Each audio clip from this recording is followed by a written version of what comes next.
పల్లవి కమల్ దగ్గరికి వచ్చి, "బావ ఏంటి బాధపడుతున్నావా? అవని అక్క ఇంట్లో లేకపోవటంతో" అని చెప్పేసైతే అంటూ ఉంటుంది. ఆ మాటలు వినగానే అక్కడ ఉన్న కమల్ అయితే, "అవును పల్లవి" అని చెప్పేసైతే అంటూ ఉంటాడు. ఇంతలో అక్కడ ఉన్న పల్లవి మాత్రం, "అవును బావ, అవని అక్క మన ఇంట్లో ఉండి వెళ్ళిపోవడం చాలా దురదృష్టకరం.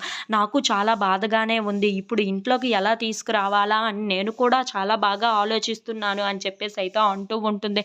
అయినా అదేంటి బావ అవని అక్క అలా చేసింది? ఎవరో పని వాళ్ళ ఇంట్లో ఉండటం ఏంటి? అదేదో మా ఇంట్లో కానీ, లేకపోతే శ్రీకర్ వాళ్ళ ఇంటికి కానీ వెళ్ళవచ్చు కదా! మన ఇంట్లో లేకపోతే. అదేంటి పనివాడి ఇంటికి వెళ్ళి అక్కడ తలదాచుకోవడం ఏంటి బావ? నాకు చాలా సిగ్గుగా ఉంది బావ అని చెప్పేసైతే అంటూ ఉంటుంది.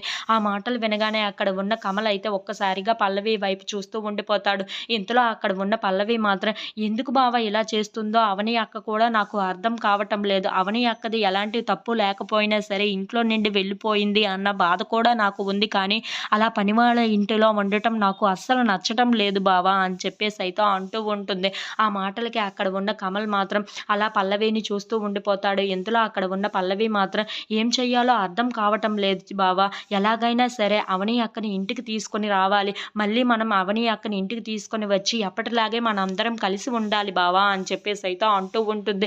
ఆ మాటలు వినగానే అక్కడ ఉన్న కమల్ అయితే ఒక్కసారిగా చాలా సంతోషించి పల్లవి దగ్గరికి వచ్చి పల్లవిని పట్టుకొని ఓదారుస్తూ ఉంటాడు. అది చూడగానే అక్కడ ఉన్న పల్లవి మాత్రం, "ఇలాంటి వెర్రి వాళ్ళని యదమార్చడం నాకు 2 నిమిషాలు. నీలా 2 నిమిషాల్లో 2 మాటలు మాట్లాడి నిన్ను ఎలా చేసేసానో చూసావా" అని చెప్పేసైతే అనుకుంటూ ఉంటుంది. If you like this video please like, share and subscribe friends.